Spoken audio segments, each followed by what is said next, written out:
মেহেরপুরের গাংনীতে সেনাবাহিনীর অভিযানে মেড ইন ইউএসএ 7.65 মিলি একটি পিস্তল, 2টি ম্যাগাজিন এবং 3 রাউন্ড তাজা গুলি সহ লালটু বিশ্বাস নামের একজনকে আটক করা হয়েছে।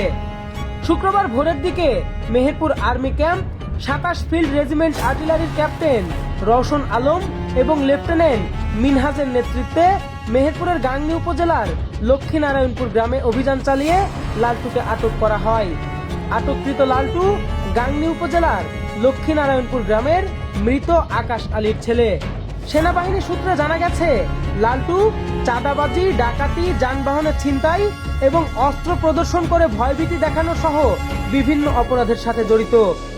গোপন সংবাদের ভিত্তিতে মেহেরপুরের গাংনী উপজেলার লক্ষ্মীনারায়ণপুর গ্রামে অভিযান চালিয়ে লালটুর বাড়ি থেকে মেড ইন ইউএসএ 7.65 একটি পিস্তল, 2টি ম্যাগাজিন এবং 3 রাউন্ড তাজা গুলি উদ্ধার করে এবং লালটু বিশ্বাসকে আটক করেন।